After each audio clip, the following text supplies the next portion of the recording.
Twisting plant or animal fibers into yarn dates back to ancient times, when people fashioned primitive spindles out of sticks. Around 500 BC, the spinning wheel was born in India. Today's factories have fully automated spinning machines that work on the same principle as a spinning wheel. This is a 2-ply commercial yarn, the kind factories use to weave fabric for making jeans and tops. It's made from large bales of raw cotton. Cotton comes from a plant, so naturally some leaves and stems are mixed in with the cotton fibers.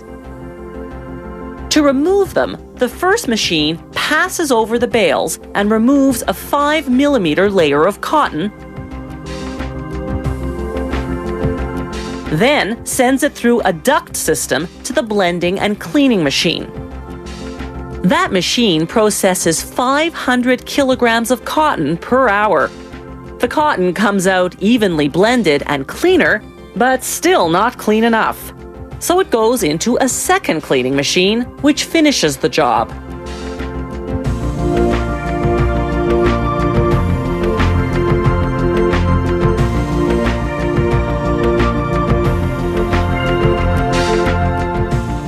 Now the cotton goes through what's called a carding machine.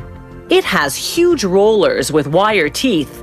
They comb out the tangled fibers and line them up in parallel rows. The machine also discards any fibers that are too short to process. Next stop, the coiler. This device takes the rows of fibers and forms them into a thick and loose first stage yarn called sliver.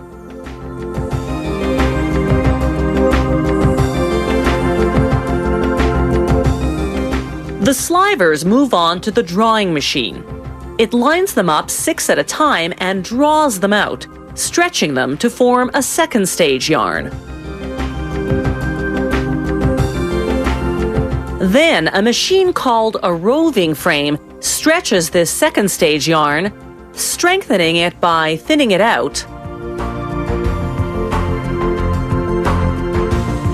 until it looks like this. This third stage yarn is called roving. Depending on the type of yarn they're making, it's anywhere from 3.5 to 16 times thinner than sliver. They now stretch the roving up to 30 times thinner, which strengthens it even more. The yarn is finally finished. Now they have to transfer the yarn from all these small spools onto huge industrial-sized cones, 20 spools to a cone. One transfer method uses the winding machine. It winds the yarn from the first spool onto the cone. Then it automatically takes the back end of that yarn and attaches it with a knot to the front end of yarn from the next spool. It winds it onto the cone, then attaches the back end to the front end from the next spool, and so on. As each spool empties, the machine automatically discards it.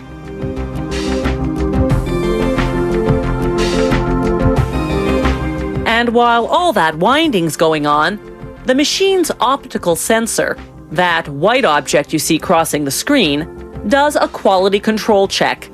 If a portion of yarn doesn't meet specifications, the winding stops, the machine cuts off the offending portion, then reconnects the ends and resumes winding. This is air jet spinning, another method of making yarn from slivers and winding it onto giant spools known as tubes.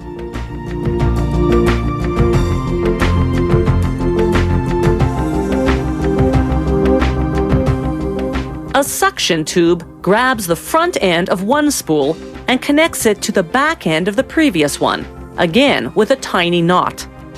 Before fully automated machines like this were invented 50 years ago, all that knotting had to be done by hand. The thin finished yarn is 200 times lighter than the thick first stage yarn that came out of the carding machine. From start to finish, spinning this yarn has taken 48 hours.